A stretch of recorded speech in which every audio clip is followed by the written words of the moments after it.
Welcome to the Korea Society. Snowglobe is the first book in a powerful young and adult dystopian duology created and written by Soyoung Park.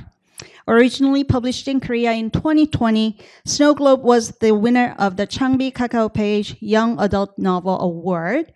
And now Snowglobe has been translated into English by Joungmin Lee Comfort, introducing to a new readership this cutting-edge commentary on climate change, socioeconomic inequality, and personal identity.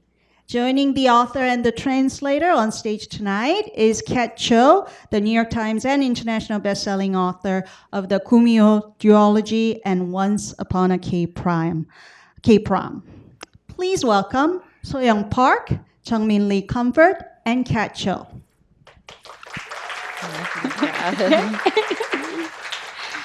Okay. Oh, hello. All right. So first of all, I want to say congratulations because today is your American book birthday. I don't know if in Korea you guys say like "책 생일." Oh, well, we don't use that expression, but I like it. Oh, okay. Well, maybe we'll start it Uh-huh. and then in the future you can have "책 생일." Yes. I'll remember today, Yeah. February 27th. I'm going to celebrate it every year. Yes, you definitely should. It's so exciting. It's like when you realize like it's real and you're holding it in your hands. Yeah, that's amazing. Although it already came out in Korean. So this book, you guys, if you haven't read it yet, I was telling Soyoung earlier that you have to like be prepared for yourself to have like little mini heart attacks like as you're reading this book because it is very exciting. So I'm really interested to see what inspired you to create like such a dystopian world, and specifically the details that you chose to include, like the perpetual winter, how Snowglobe was created, how it runs, the hamster wheels. So what inspired you to create that? Okay, so actually, before I answer that, would like to introduce this book Oh, briefly, yes. 'cause for someone who might not know, who just came here by curiosity. So actually, Snowglobe is a dystopian YA novel that is about the journey of finding true values of ourselves. I have been fascinated by personal identity my whole life, and I believe that protecting one's identity has become more important than ever because we are living in the world where we can compare ourselves to million people just by scrolling on a smartphone. So it's getting harder and harder to build our identity in our own way. So I wanted to write a story telling us that the most important identity in the whole world is each one of us with a unique setting. So it demonstrates a new ice age caused by the climate change that we are going through right now. So in this book, you can see a whole different two worlds.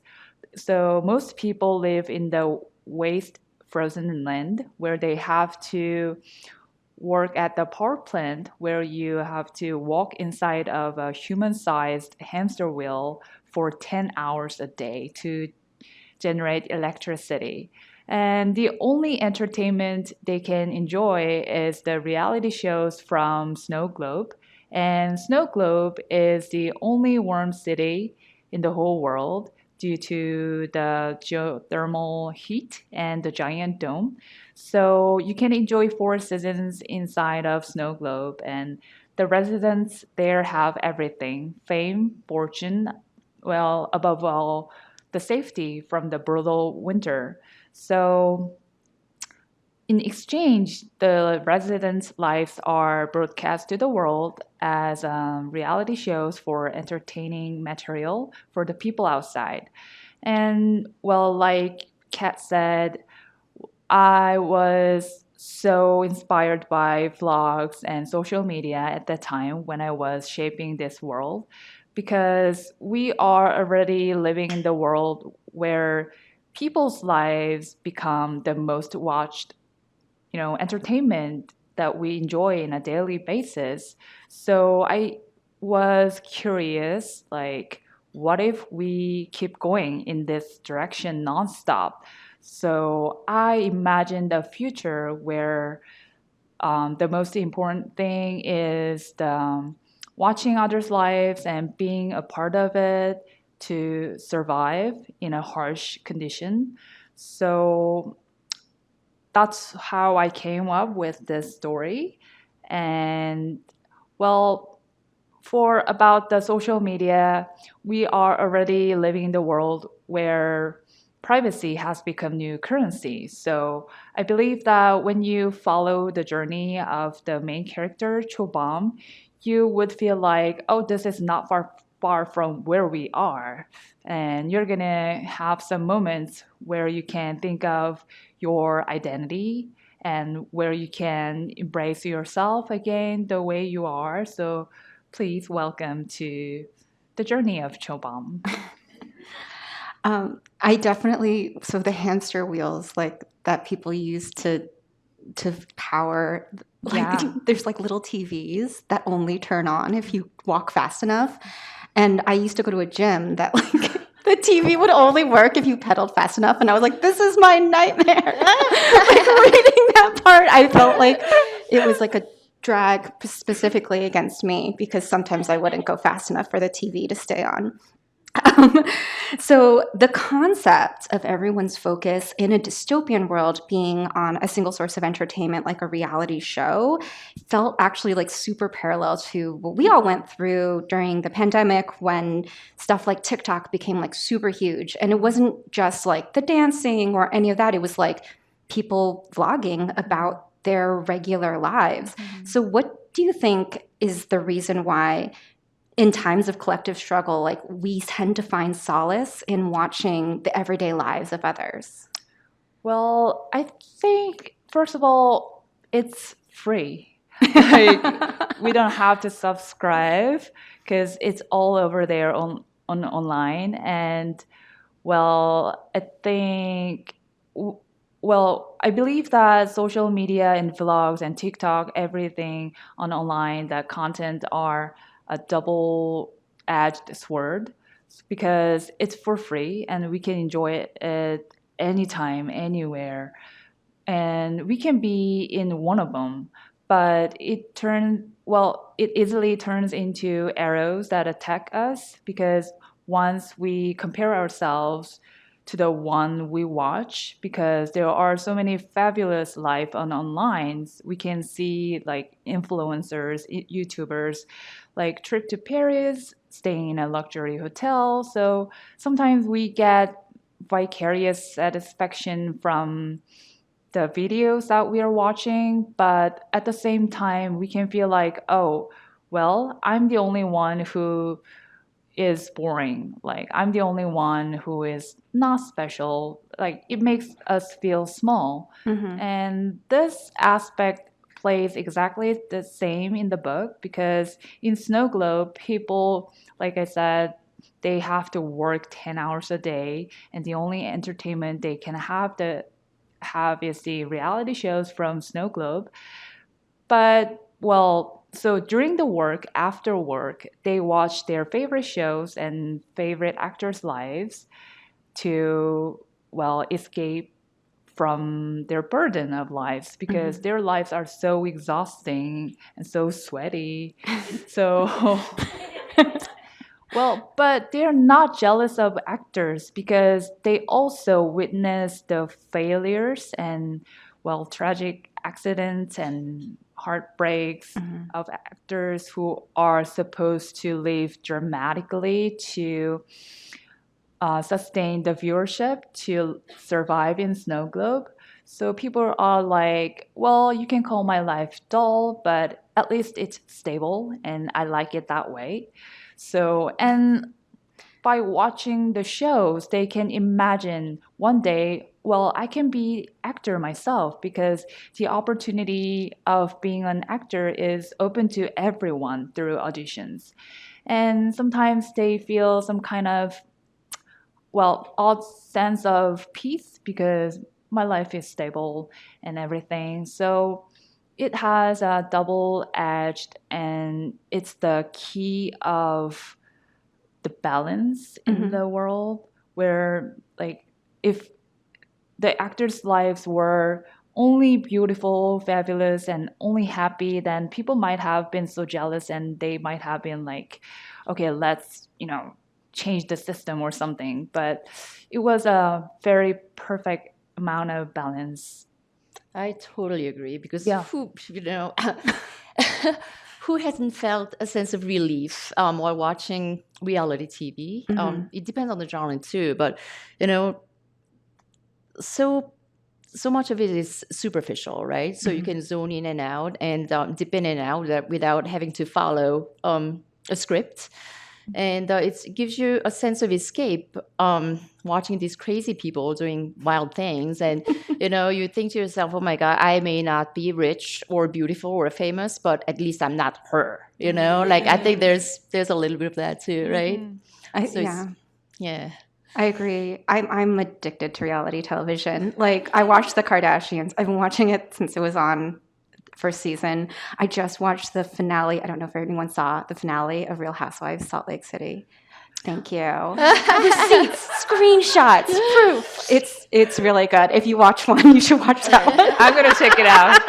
But it was, every time I watch it, I'm always like, oh man, I could never do it because their lives are on display even when the show is not airing, which is like even more the case for your actors. They're all called actors even though it's reality TV, because the cameras are literally rolling in their houses 24 hours a day. There's like a few periods of time where they get like a 10-minute break maybe, but it seems like very stressful to me. But it also seems to be a good commentary on like this need for like constant entertainment. Like when we have nothing else, like you have to keep on creating content. Actually, I have a question for you, Joungmin, about translation. And this question might just be for me because I've always been fascinated about the idea of how books are translated to different languages. And so many languages do not have an exact parallel, especially when it comes to like cadence and grammar and just the rhythm of the language. So how do you go about translating work to a different language while trying to keep the original voice of the work? Yeah, that's a very good question. And that's the meat and potatoes of literary translation, basically, because it's not, literary translation is not word-for-word transference. You have to bring in the entire world that comes with the language. So you have to take across the nuance, the tone, and any emotional responses that the original readers might have had into English, so that the English readers can experience the same experience, same responses. So what's really critical in doing that part of the job is you have to dial into the narrative voice, the literary voice, because once you get the literary voice down, then half of the work is done, in my opinion, because the literary voice informs all the big and little decisions that you have to make along the way, the creative decisions that you have to make along the way to protect the integrity, the whole integrity of the work. So so you have to dial into the literary voice. And with Snowball, that's actually the Korean title. Korean, yeah. But yeah, with Snowglobe, I feel that I lucked out because I heard the literary voice right away. It was very relatable, and also I have to talk about Soyoung's writing style. And it's very fluid and rich and expressive. And as a literary translator, I often find that I want to or have to flesh out the original a little bit more for English readers, because there's a gap in what is considered rich and impactful writing between the two cultures, between the two literary traditions, I should say. So with Korean writers, at least the ones that I've been exposed to over the decades of my life, they tend to be pretty sparse in their style. So it's almost poetic. There's a lot left unsaid and unwritten for readers to figure out for themselves. And as a Korean native reader, you just roll with the punches. You know, you're used to that style, so you just go with the flow. Even if something is pretty vague or unexplained, but what is considered strong and impactful writing in English, I find it is definitely more descriptive and explanatory, and it is like more easily digestible for the readers. It is fleshed out more, basically. So if you just try to take across the original into English as is, sometimes there's a lot. You run the risk of having the English readers unsatisfied, dissatisfied, or lost, confused, or even suspicious of the text. So you have to make creative decisions, sometimes at the level of the vocabulary, sometimes at the level of the sentence or paragraph. So yeah, you have to do that. But back to Soyoung's writing style. Yeah, so Soyoung's writing style is definitely, I found that it is much more aligned with what is considered impactful writing in English. So she made my job easier. I didn't have to, I didn't feel compelled to, okay, I can't be too faithful to the original here. I need to bring in some more, flesh it out for the readers. I didn't have to do too much of that. So That's amazing. yeah, it was great. Have you read the full English translation? Yes. Did you feel like the tone, like the narrative tone, like was something that fit your original vision Well, of this world? You know what's interesting is that Snowglobe has been translated into other languages before, but English version is the first one that I could actually read. So I really enjoyed reading it. And well, what I found interesting is that since they speak English, different language, it feels like, well, I could feel them from some kind of distance because they are like my children. So, well, there's character called Lee Bonhue. He's the heir of the company who controls the world. And well, when I go to high schools or middle schools in Korea for meet and greet, every girls are like, oh, I love Bonhue. I love him. Like, Bonhue. Like, I'm like, okay, well, but I cannot be excited for him because he's my child. So, but You're not gonna call him oppa?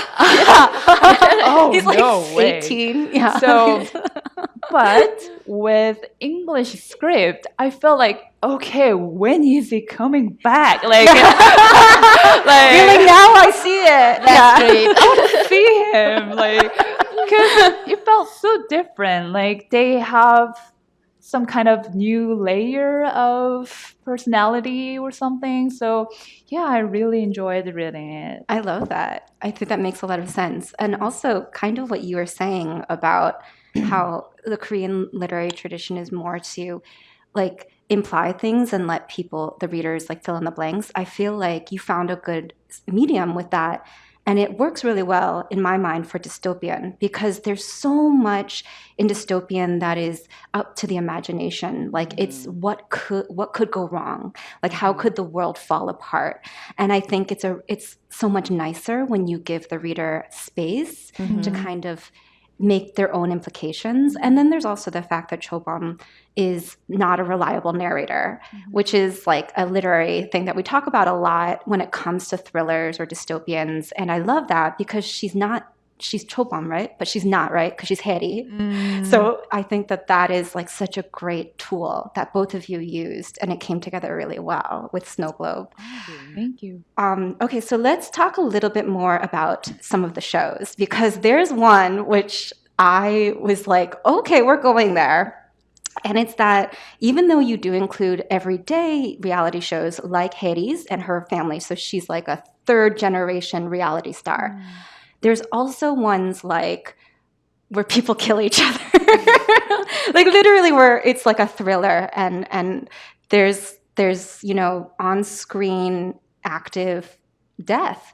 And I was really intrigued that you did this, especially with Miryu's Yes. show. So what inspired you to include certain shows like that in the lineup, and how do you feel like that reflects on the shift in the societal morals in a world like Snowglobe's? So, okay, I have to talk about this character called Joungmin. So she used to be an actor herself, and her show was like a crime show. So she killed 9 men. So, well, when I first made this character, like what I wanted to show the readers is that, in this world, everything has become content material. So, because without crime shows or murder shows, it sounds like so much where we live right now. So, I needed something to sound like more brutal, like more intense. Without them, well, it doesn't feel like a dystopia at all. So, yeah, that's why I created that kind of shows. And, well, talking about morality, well, I didn't think of the morality level of the world or something, but definitely it is more brutal because there is a sport game called The biathlon? a biathlon. And actually it's a way to execute that, how do you call 사형? Death row inmates. Yeah. So it's a part of the sport. Pretty. Yeah, it's very intense. And then it's for like everyone, even kids. They can watch the sports, and it's like, well, football in America, like it's soccer in Korea. Everyone loves it. So definitely the morality level is totally different from where we are. And I think it felt like more dystopian world. So that's what I chose that way, I think. Yeah, it's almost like Roman circus, right? Like bread and Oh, circuses. gladiators? Yeah. Yeah.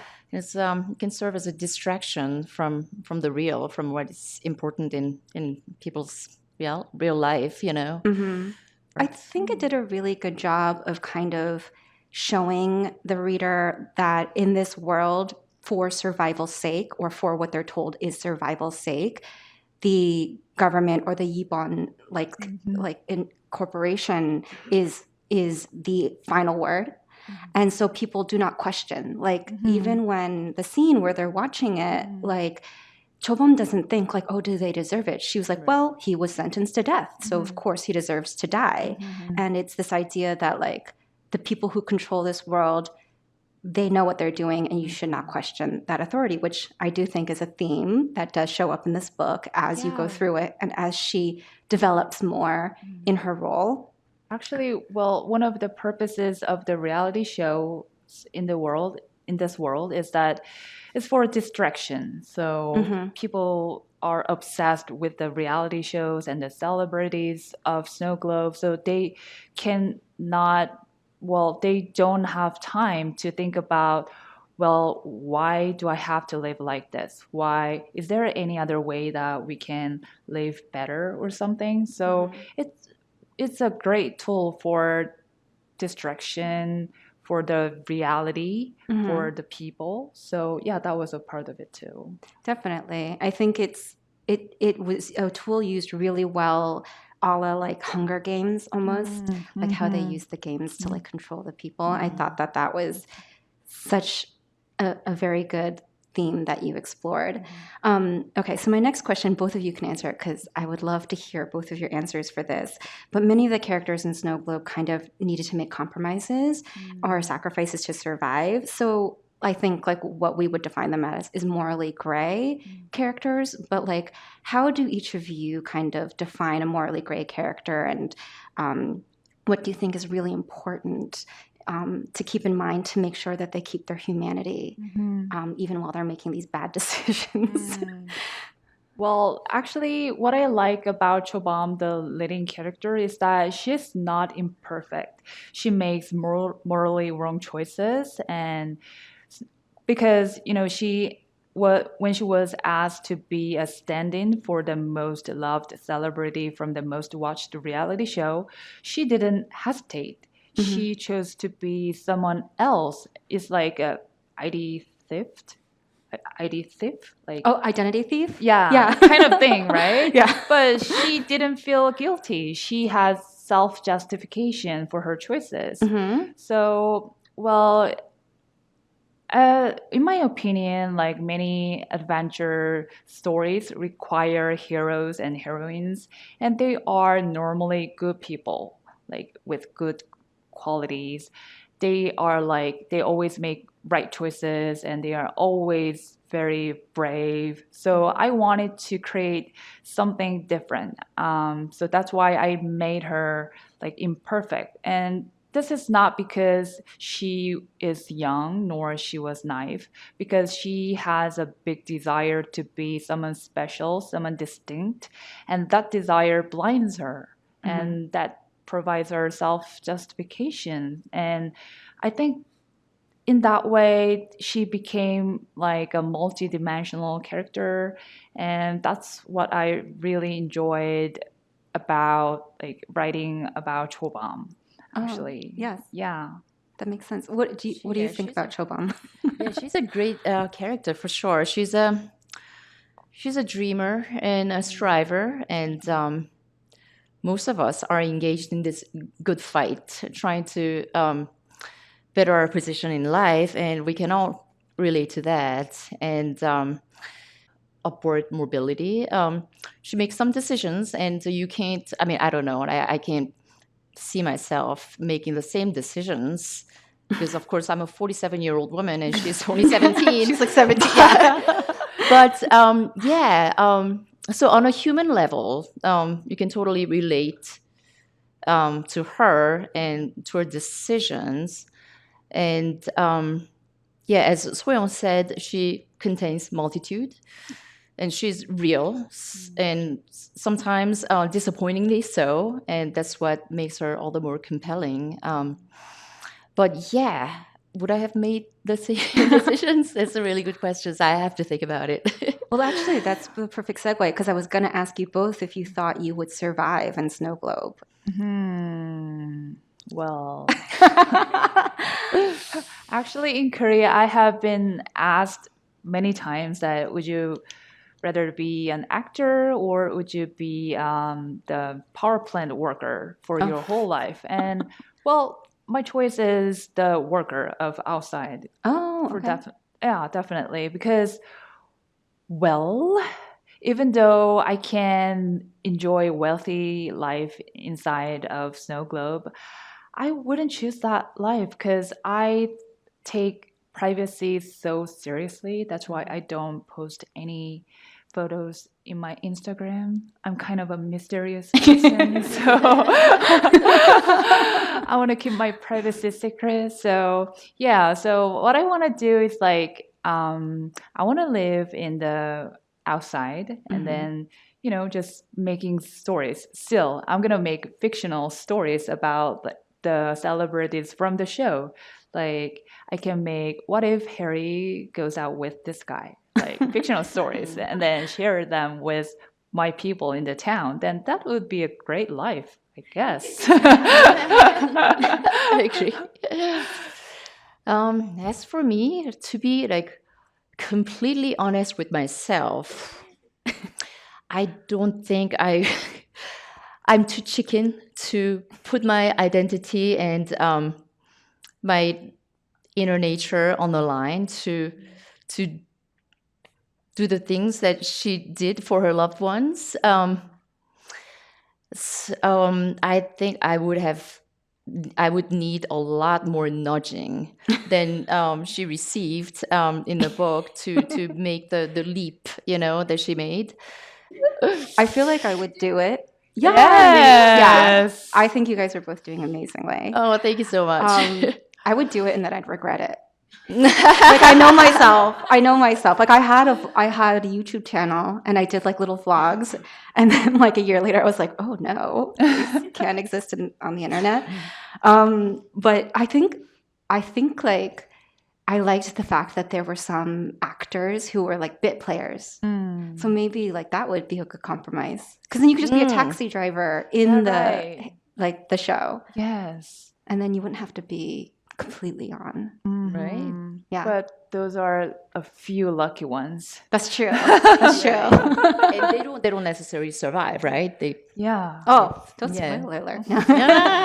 Okay. Okay. Read to find out who survives. Yeah. Okay, so I was wondering, because obviously this book definitely tackles the idea of vlogs and TikTok and entertainment and parasocial relationships. So is there any other like pop culture trend or pop culture thing that you would love to tackle, like in a future story, or maybe like in I don't know if the sequel's done yet, but like in a future writing? Well, actually, I have majored in college. I have majored in media. That's why I have a huge interest in media, and that reflect my interest reflected in this book. But now I think I'm almost done with media things. So, actually, last year I have released another YA, dystopian YA book, and it was about also personal identity, and it the setting is the near future where the world has adopted a new system called, I can put it like 7 shift or 7-day rotation system.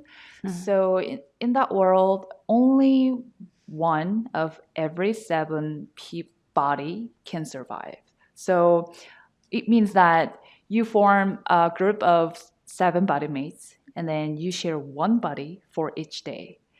Oh, okay. And then the remaining 6 days of the week, your brain, which is stored in the data center, is connected to virtual reality that feels so real. And then the reason of the system is that the world wants to reduce the physical population to solve environmental problems caused by human, because there are too many people, so too many garbages and too many energy consuming. So that was the reason why they adopt this system. And then under this system you can not keep your body that you are born with. So at certain age, you have to rebuild your identity once again with new body, and then you have to adapt yourself to the people that you love, because they have new face, new body, like new appearance, right? So this book asks us that how can I still be me when the continuity of me has broken?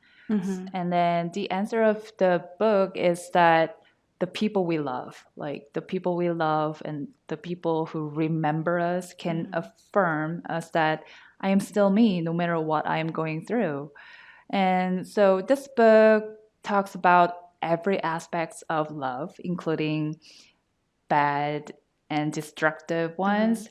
So it can be, I can say that book is about love, but also it contains the questions about personal identity, and then, body changing, and then the environmental issues, and then uploading our minds online. So it contains various topics.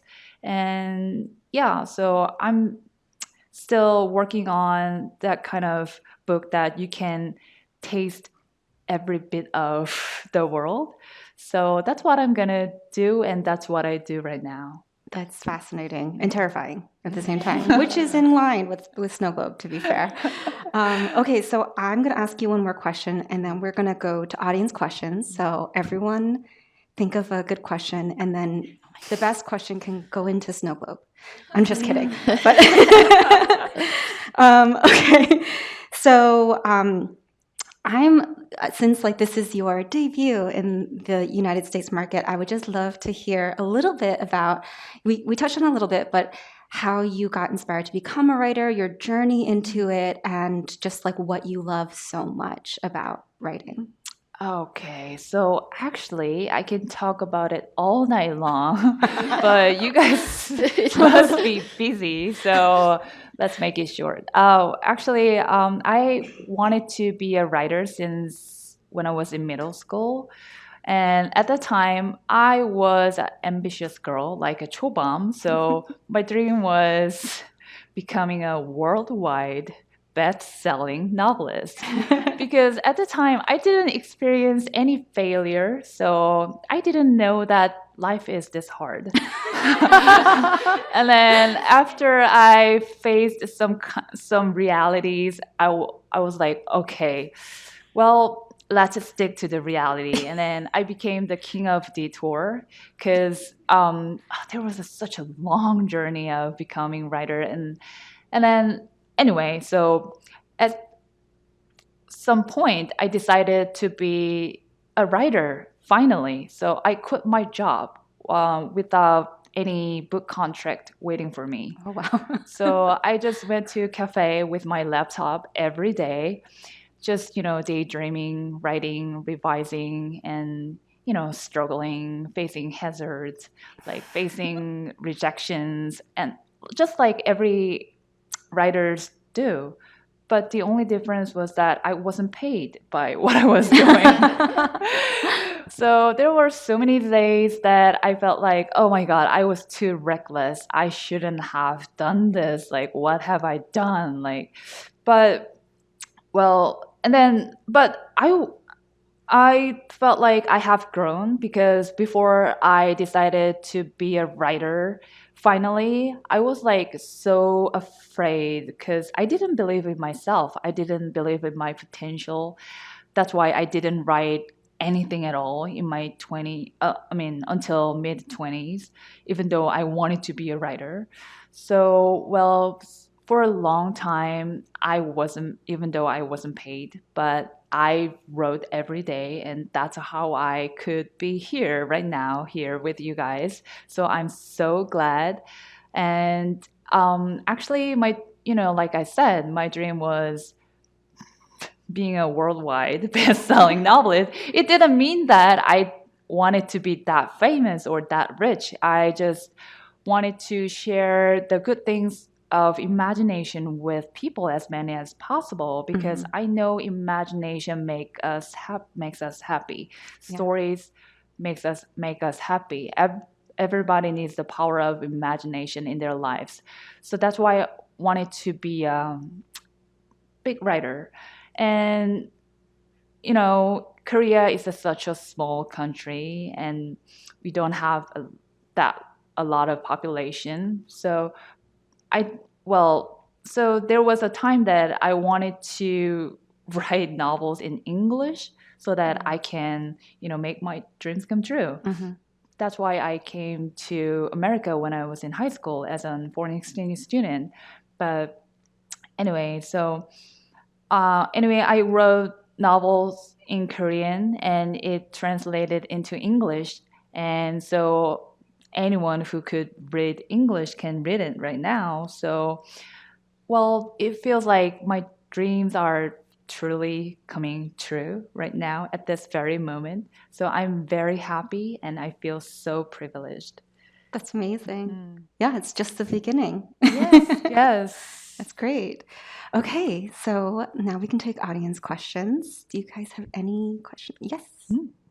In the Chobahm likes know if you do too. Yeah. Oh, sure. I cannot live without chocolate, actually.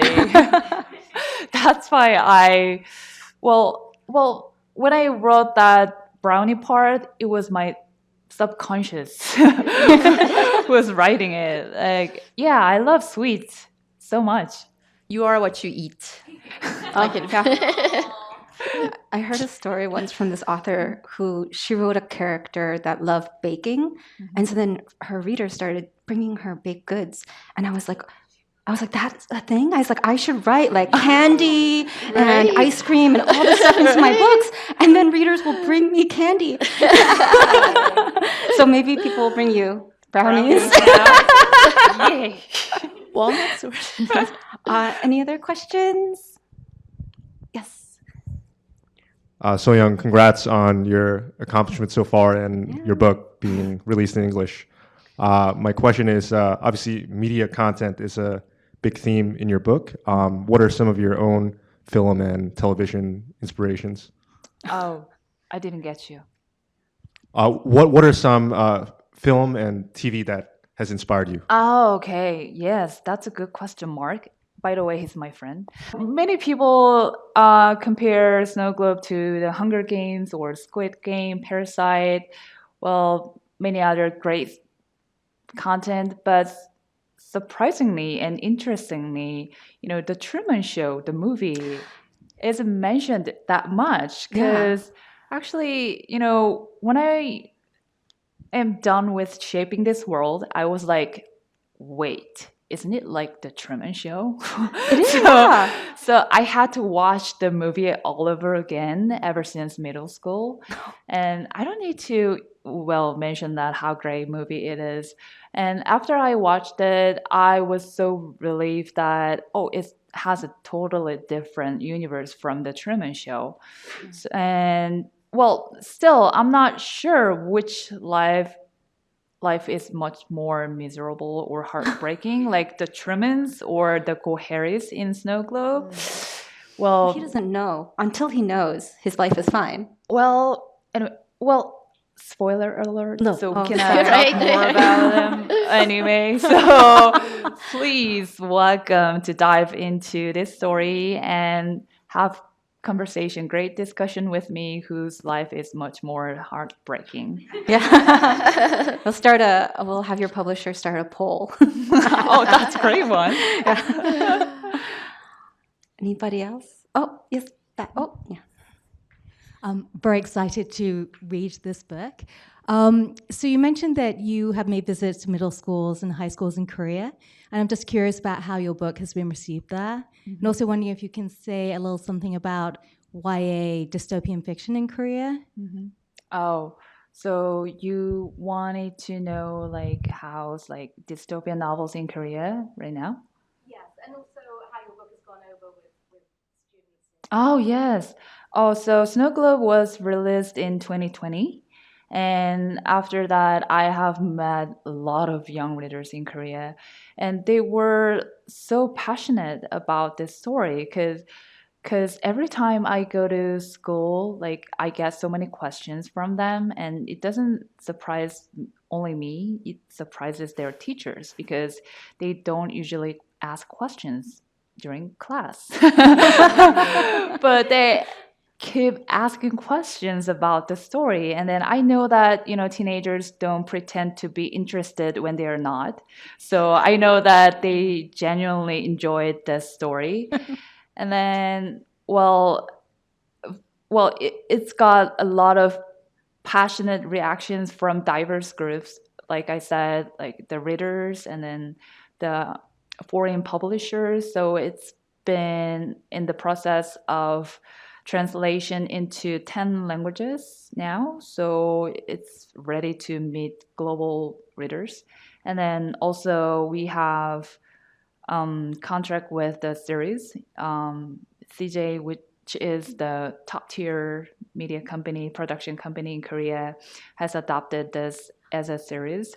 So it has a great reaction in Korea, even though in Korea, YA is not that, it doesn't have that big pie.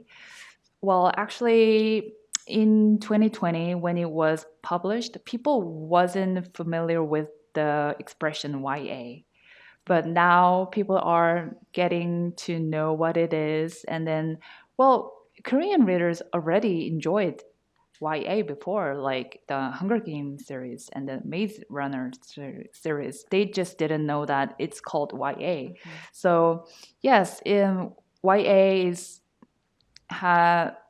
paved its own way, and Snow Globe is in the process of it. Yes.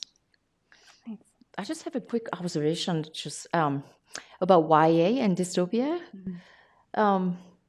I think, yeah, they go very well together because thinking of pre-adolescence, you're like full of trust about the world, and you love your parents, and you just trust everyone, and everything is rosy. But as teens develop into, I mean, as kids develop into teenhood and adulthood, they start seeing like the cracks in the society, or they start seeing that their parents may not be these infallible people, and maybe they start to suspect that maybe the whole institution is not all that it's cracked up to be.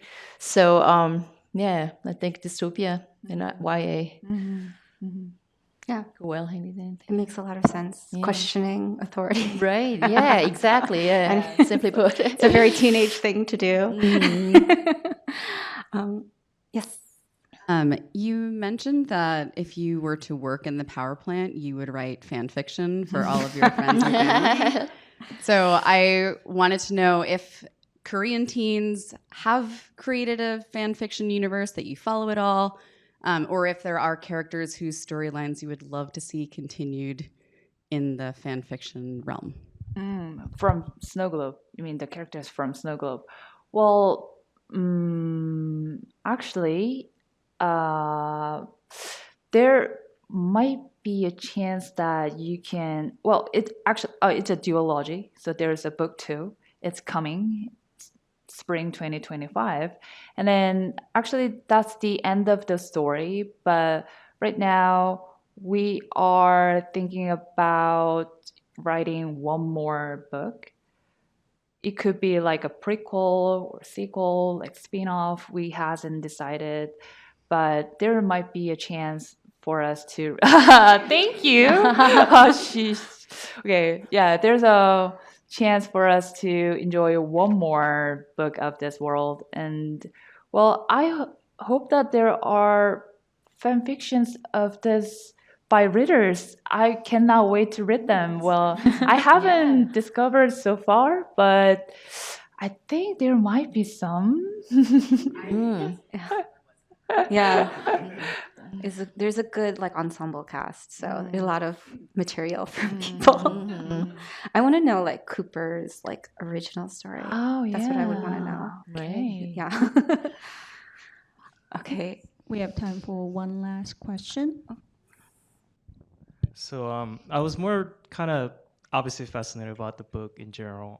Full disclosure, I didn't get a chance to read it, but I was also fascinated by translation piece of it. So you mentioned about how the impactful writing in Korea is more of vague, and you kind of readers are up to that imagination to envision what's going on in the storyline, versus it's more impactful in English script to be more descriptive, right?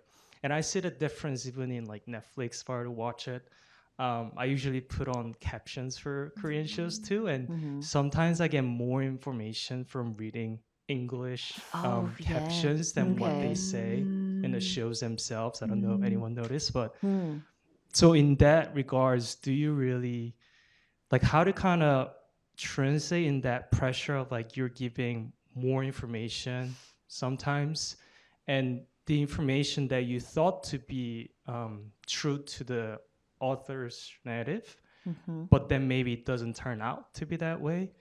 Does that usually get resolved in an ongoing communication with the author, or does that usually happen after the fact? The author would kind of leave it alone, or like come back to you and say, oh, we should probably change it to more vague. How does that kind of process go? I'm just curious. So I that's a great question. So I believe that's sort of a case by case thing. So for me personally, I don't work so closely with the author until I finish the manuscript, because I want to have a good, strong reading of the text of my own and a good, strong interpretation of it, without being influenced by the author's maybe, I don't know, sort of a tainted afterthought because of my questioning of some things. So I work basically in solitude. And like I said, it's a very subjective and intuitive practice. So you inevitably bring in a lot of your own sense and sensibility and, the whole world of the, inherent to the person you are at the time. So it's a big responsibility. However, it is unavoidable. So over the course of my translation career, I decided not to sweat over it too much. I mean, I don't consciously try to mute my own understanding of the text and my own interpretation of the text because, where was I going with it? Because, you just can't avoid it. So what I try to do, so my aim is always try to stay true to the voice I'm hearing as an everyday reader of the two languages. And for the most part, it works. And if there's any, glaring misinterpretation or flaws, they are resolved during the editing stage. And oh my God, editing. I had no idea that it was such an involved process. It's definitely way more significantly involved process than most people realize. So everything has to pass and be approved by this panel of really smart people. Krista's editing team, people who are way smarter than me and very literary minded. So and any issues that are flagged there are resolved in communication with the author, and that's pretty much the big picture of it. And where was I going with this? Yeah, so it's very easy to share in the glory. Whatever I did right, it's not all my work, although I bore the brunt of the work. And on the flip side of it, whatever didn't work, it's not all my fault. So there's that. I hope that answered the question. That makes a lot of sense. I think actually I was thinking when you were originally answering my first question about translation that this is to me, a very unique relationship because like I wrote my books in in English. I'm sorry, I cannot write in Korean. In English, and it gets translated to other languages. And like you said, the English is the first one that you've been able to read. I cannot read any of the other languages that my books have been translated to. So I am not in conversation with my translators. But the fact that first of all, you're also a Korean woman who can speak both Korean and English. And so the communication and the relationship in that is so much more unique. And obviously now we're at the Korea Society doing this, and there's so much about identity and everything in here, but there's also things that are about Korean identity in it and the family relationships that feel more unique to like a Korean family, like how Haeri's relationship is with her harmony or with her mother, or like the weirdness that her uncle's technically younger than her, but he's still her uncle, right? And the hierarchy of age and relationship. And I really loved how that still showed through, but I think awesome. that comes from the very unique relationship between author and translator and you sharing this culture. So I think it's really beautiful. I'm really proud as a reader that this book is going to be out there for non-Korean readers to be able to see the beauty of Koreanness. That is very kind of you. Yeah. This book, being a sci-fi, sci-fi, it not being an historical fiction, it doesn't ooze Koreanness with every sentence.